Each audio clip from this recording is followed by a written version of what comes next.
Hello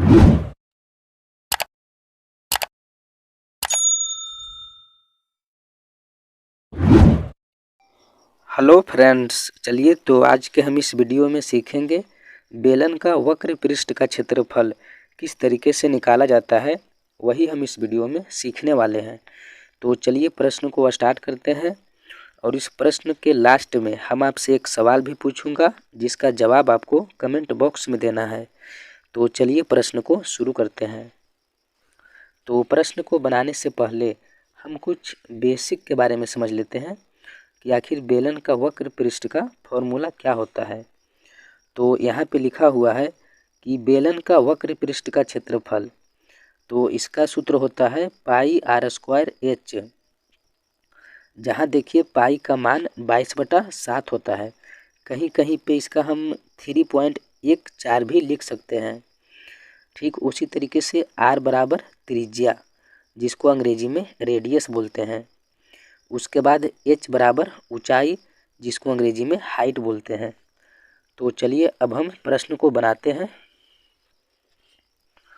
तो यहाँ पे सवाल लिखा हुआ है मेरा कि एक बेलन की त्रिज्या 14 सेंटीमीटर तथा ऊंचाई 12 सेंटीमीटर है, तो उस बेलन का वक्र पृष्ठ का क्षेत्रफल निकालें। तो सबसे पहले हम यहाँ पे लिखेंगे हल, उसके बाद लिखेंगे दिया है, यानी कि जिसका जिसका मान दिया हुआ रहेगा उसको हम लिख लेंगे। तो यहाँ पे देखिए त्रिज्या, जिसको हम आर बोलते हैं, यानी कि आर को ही दूसरा रूप हम त्रिज्या बोलते हैं। तो त्रिज्या का मान दिया हुआ है 14 सेंटीमीटर।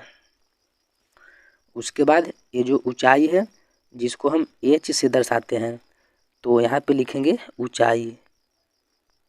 तो ऊंचाई दिया हुआ है मेरा 12 सेंटीमीटर, तो यहाँ पे लिख लेंगे 12 सेंटीमीटर। अब इतना लिखने के बाद बेलन का वक्र पृष्ठ के क्षेत्रफल का हम फॉर्मूला लगाएंगे। तो बेलन का वक्र पृष्ठ का क्षेत्रफल बराबर होता है पाई आर स्क्वायर एच। अब देखिए इतना लिखने के बाद सिंपली हम सभी का मान यहाँ पे रख देंगे। तो सबसे पहले देखिए पाई का मान होता है 22/7, तो यहाँ पे लिखेंगे 22/7। और उसके बाद देखिए ये सब के बीच अगर किसी प्रकार का कोई चिन्ह नहीं है तो हम समझते हैं कि गुना का चिन्ह है, यानी कि यहाँ पे लिखेंगे गुना। उसके बाद है आर, तो आर का मतलब त्रिज्या है 14 सेंटीमीटर, तो यहाँ पे लिखेंगे 14। और उसके बाद आर का है स्क्वायर, तो यहाँ पे कर देंगे स्क्वायर। फिर उसके बाद गुना करेंगे एच, यानी कि ऊंचाई का मान है 12 सेंटीमीटर, तो यहाँ पे हम लिख देंगे 12। अब उसके बाद यहाँ पे देखिए 22/7 है, तो लिख देंगे एक बार 22/7।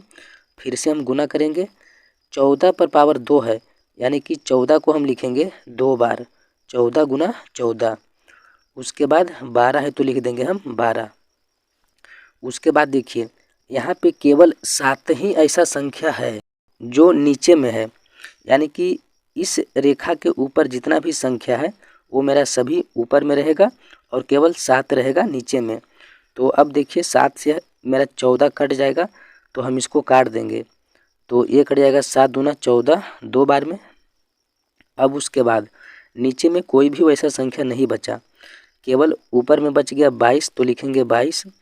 उसके बाद यहाँ पे 2 है, तो 2 लिखेंगे। फिर उसके बाद है 14 और उसके बाद है 12। अब हम सभी को कर देंगे गुना।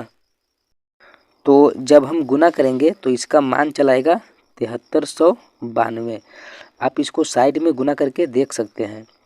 अब उसके बाद देखिए यहाँ पे हम बेलन का वक्र पृष्ठ का क्षेत्रफल निकाल रहे हैं।